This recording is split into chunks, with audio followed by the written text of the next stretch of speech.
Good morning, guys. Thanks for joining my presentation. My name is Guy Farmer, and my topic today for you is electromagnetic and electrodynamic suspension. So far, a lot of the presentations we've been looking at magnetic devices and their implementation at a pretty small scale and small dimensions. So I wanted to do a complete 180 and take a look at a magnetic device that's implemented on a macro level and useful for heavy machinery. As I was doing my research, I found there are multiple ways to provide this type of suspension. I'd like to dig through a couple of those on a pretty broad scale and hope to provide you guys with some new information on a device that has revolutionized and will continue to revolutionize the transportation industry. So what exactly is electromagnetic suspension? Electromagnetic suspension, or EMS, employs the attractive force of a magnet accomplished by repeatedly altering the strength of a magnetic field produced by electromagnets using a feedback loop. I think the most interesting characteristic of electromagnetic suspension is that rather than pushing the vehicle from the track, it's in fact lifting the vehicle from the track. Similar to the mechanics of a deadlift and weightlifting rather than a regular bench press or a squat. In this particular system, a guidance rail is embedded below the train. Then an electromagnetic magnet at the undercarriage beneath the rail or beneath the train is pointed towards the guidance rail, creating a magnetic force levitating the train to about 1 centimeter above the guidance rail.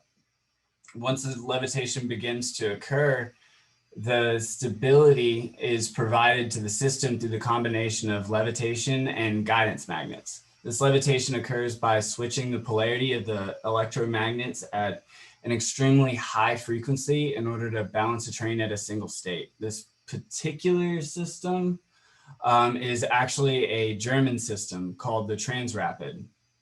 On the right and left-hand side of the train's undercarriage, you can see the guidance magnets generate the magnetic force pushing against the guidance rail that prevents the train from moving side to side. Stability is provided through this feedback loop control system. There's 4 elements of the feedback loop control system. First, there must be a type of sensor that monitors the position of the object being levitated. This is normally some form of a Hall effect sensor or a light sensor. Second, there must be a reference input that specifies the value the controlled variable must have. Then there's a comparator that compares the sense position or feedback signal with the desired position or reference signal. The output of the comparator is usually referred to as an error signal whose polarity determines which way a correction needs to be made. Last, there's a control mechanism which is activated by the error signal and results in a correction of the position. This is most commonly known as an actuator. This utilization of electromagnetic suspension is an application of Earnshaw's theorem and the Braunbach's extension to keep the train in a static position. So to dive into the concept of Earnshaw's theorem, pretty much Earnshaw stated that a collection of point charges can't be maintained in a stable stationary equilibrium configuration solely by the electrostatic interaction of the charges. This can be extended to the magnetic field as well, showing that there equally can't be a stable or static configuration of levitating permanent magnets. I'm sure you guys have come into contact with 2 magnets before and observed the repulsive behavior whenever 2 north poles get placed near each other. And maybe you guys naively attempted to ponder whether or not you could potentially make one magnet statically float above the other and was quickly shut down. It's because in order for the magnet to be in a stable equilibrium, 2 things must occur. The combination of all the forces on the magnet must be 0, and the divergence of the forces must be less than 0, providing a minimum for the magnet to rest upon. Gauss's law for magnetism clearly states, though, that the divergence of the magnetic field has to be equal to 0. So if you think about it, in order for something to be in equilibrium, all the forces acting upon that object must be inward.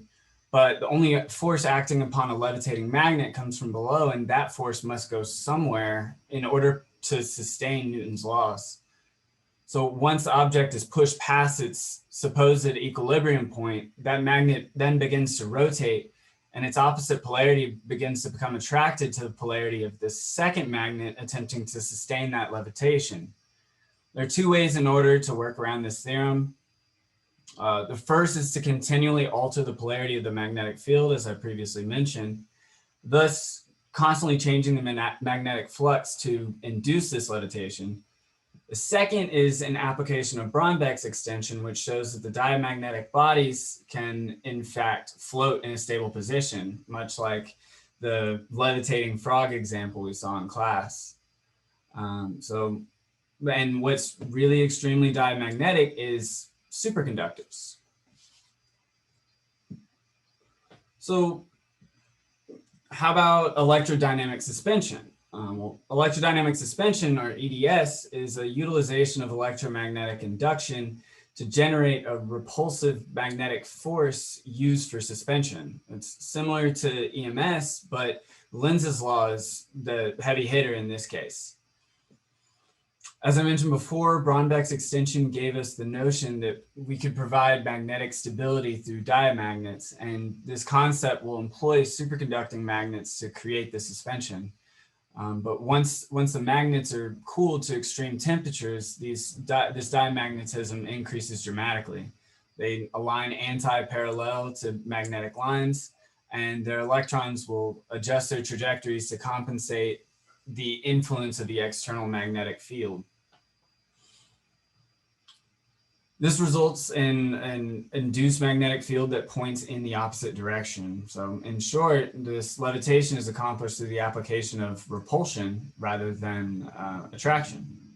Rather than the bottom of the train, the superconducting magnets are placed on the sides of the train and interact with guidance coils placed on opposite sides of the track.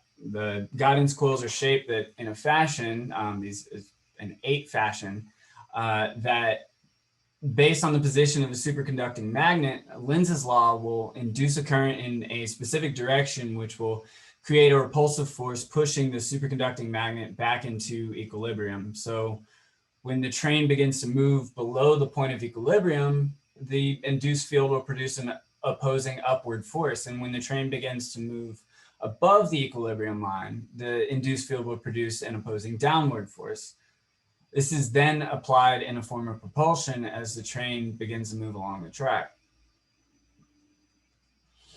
So as you guys all know, Lenz's law states the direction of the current induced in a conductor by a changing magnetic field is such that a magnetic field created by the induced current opposes the initial changing magnetic field which produced it.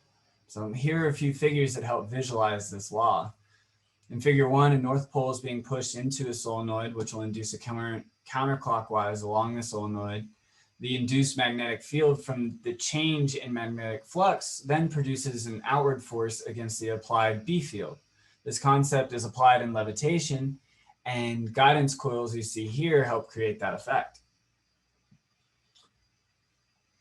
As the train moves along the track, its diamagnetic superconductors pass along these guidance coils, inducing a current within those coils and thus providing a repulsive force that lifts the train off the tracks. This slide, it primarily gives a visual explanation of the effect on the trains.